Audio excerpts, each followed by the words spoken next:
How many times did you check your phone this morning? Before you got out of bed, before you brushed your teeth, before you even fully woke up? Don't do that to him this early. I'm serious because I counted once. 7 times. Before my feet touched the floor, 7 times I reached for my phone. And I didn't even want anything. I wasn't expecting a message. I wasn't waiting on news. I just reached automatically, like breathing. Like a reflex. Like a reflex. And that is the question Anna Lembke spends this entire book trying to answer. Why? Why do we keep reaching for the phone, for the drink, for the snack, for the scroll, even when it doesn't make us feel good anymore, even when we know it doesn't make us feel good anymore? Y'all, strap in, because this one right here, this ain't just a book about addiction. This is a book about all of us. Welcome to Discourse, where we have a friendly chat about important stuff. I'm Andre. And I'm Chloe, and I want to be transparent with you from the top. This episode was uncomfortable to prepare for, in the best possible way. Yeah. Chloe was quiet for like 2 days after reading this. I thought she was mad at me. I wasn't mad at you. I was just sitting with some things. Anna Lembke is a psychiatrist and professor at Stanford. She runs their addiction medicine clinic, and what she's written in Dopamine Nation is not a lecture, it is a mirror, and the reflection is not always flattering. But it's necessary. So, let's talk about dopamine. Okay, so Chloe, set the table. What is actually happening in our brains? Right, so Lembke uses this central metaphor throughout the book. Imagine a set of old-fashioned balance scales in your brain.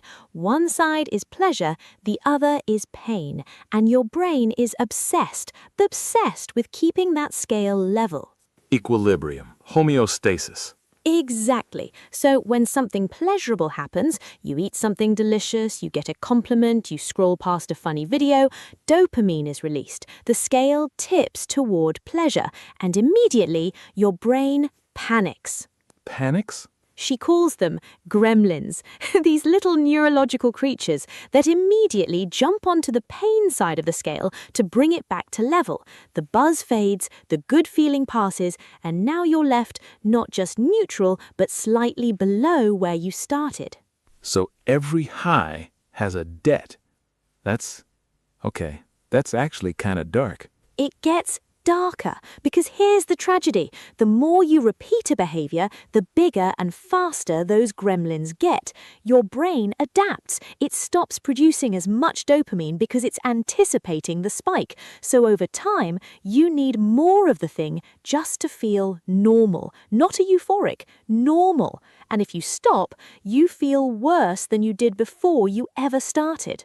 Nah, see, that ain't just drugs, though. That's Instagram, that's Netflix, that's the food apps, the shopping apps, all of it engineered to keep you on that edge. Lembke has this line. She says, "We have become cacti in a rainforest. Our ancient neurological machinery evolved for scarcity. We were designed to forage for dopamine in a desert, but now we are literally drowning in it, and we don't know how to swim." Cacti in a rainforest. Man, we are drowning in the very thing we were built to hunt for. That is the modern condition, Andre, in one image. Now, Lembke is a psychiatrist, and his book is full of patient stories, and is one that, I'm gonna be honest, I had to put the book down for a second. Jacob? So Jacob is a patient who built a machine using a record player and metal coils, a machine designed to keep him in a state of physical stimulation for hours. And Lembke doesn't include the story for shock value. She includes it because Jacob's machine is, she argues, a perfect metaphor for the device in your pocket, the smartphone, always on, always available, engineered to keep you at the edge of stimulation, but never truly satisfied, never fully there, just hovering, endlessly hovering. The edge without a rival. And when you frame it like that, the infinite scroll, the autoplay, the push notification, it don't look like entertainment no more. It looks like a trap. And importantly, Lemke includes herself in this. She confesses her own compulsive descent into vampire romance novels, reading them late at night, hiding them, feeling ashamed, unable to stop. The most important line in that confession, I think, is when she admits she wasn't reading them because they made her happy. She was reading them because stopping felt worse.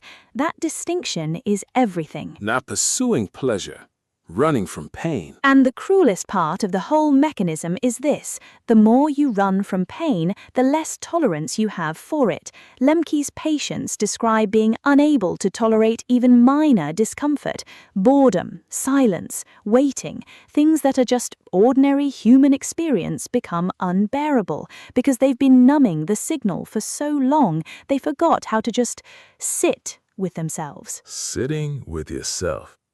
That's actually a skill now. That's something people got to relearn. Hey, quick pause. If you're sitting with this right now, if something we just said made you a little uncomfortable, good. That feeling, that's the point. That discomfort is actually your brain waking up. And if you want more of these wake-up conversations, subscribe to Discourse. Hit the bell. It's a small thing. Takes 2 seconds. But it means every week when we drop a new episode, you're right here with us. No algorithm deciding if you get to see it. You just get it. That's the deal. Now, back to the book, because it gets better. Or worse, depending on how you look at it. Quite.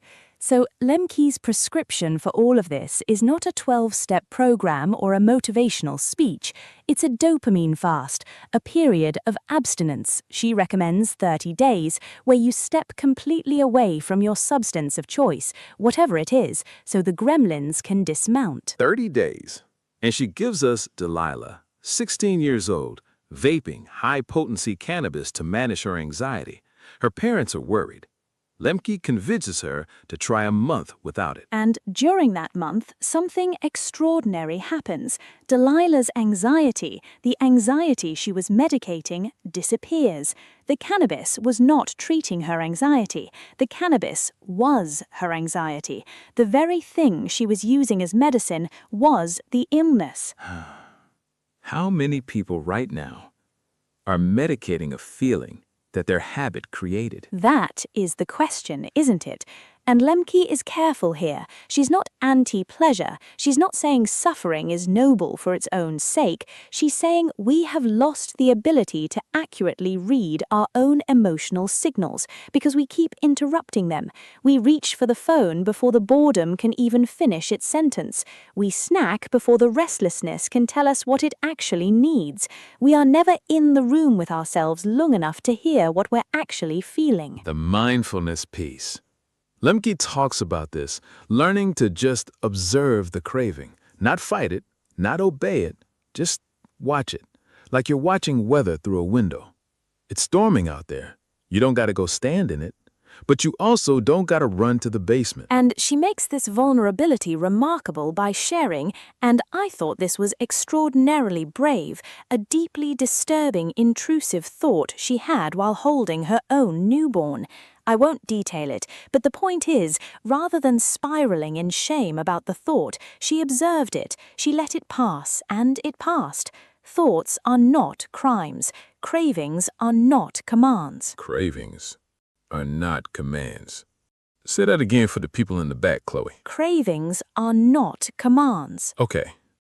So, beyond the fast, Lemke talks about self-binding, which is, and I love this concept, the intentional creation of barriers between yourself and your drug of choice before the craving hits. And the key phrase is before, because she gives us Oscar, an elderly man who had his wife lock his wine in a filing cabinet to stop him from drinking at night.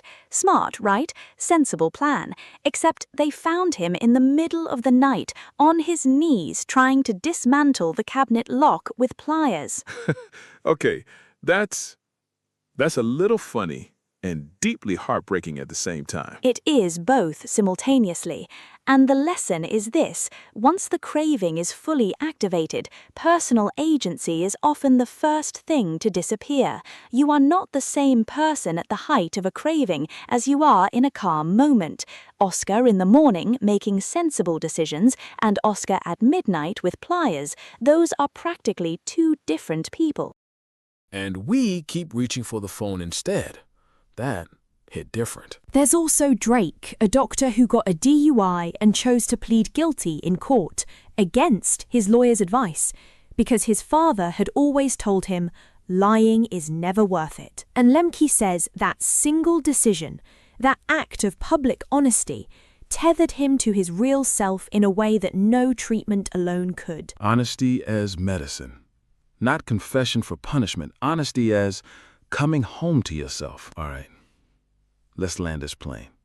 Because we've been talking about dopamine and cravings and pain, but I want to make sure we leave you somewhere real. This book is not a guilt trip. Lembke is not standing over you wagging her finger. She is a scientist who also stood in front of her own mirror and didn't like everything she saw. And she's saying, you are not broken. Your brain is doing exactly what it was designed to do in an environment it was never designed for. You ain't weak. You just human in a world that figured out how to hack human. And the question she leaves you with, the question I want to leave you with, is this. What feeling are you medicating right now? Not the big dramatic one, the quiet one, the one underneath the scroll, underneath the snack, underneath the 10 episodes in a row. What is that feeling actually trying to tell you? Because Lemke's promise, and I believe it, having read this book carefully, is that on the other side of that discomfort, if you just sit with it long enough, the world becomes more vivid. Simpler things become genuinely satisfying. A meal, a conversation, sunlight through a window. Things that used to feel thin and flat fill back up. We were built to find joy. We just gotta stop drowning it out long enough to actually feel it. Our question for you today, and please, genuinely, drop this in the comments. What is one thing you've been reaching for that you suspect is actually running away from something? You don't have to name the addiction, just name the feeling underneath it. Start there, because that's where change actually lives. And if today hit somewhere real for you, share this episode, because somebody in your life is carrying this quietly. Somebody who thinks they just have bad willpower, no discipline, something wrong with them. Send it to them. Let them know it ain't just them, and it ain't just willpower. Dopamine Nation, Anna Lembke, we mean it. Read this one. I'm Andre. I'm Chloe. And this is Discourse. Stay honest, stay present.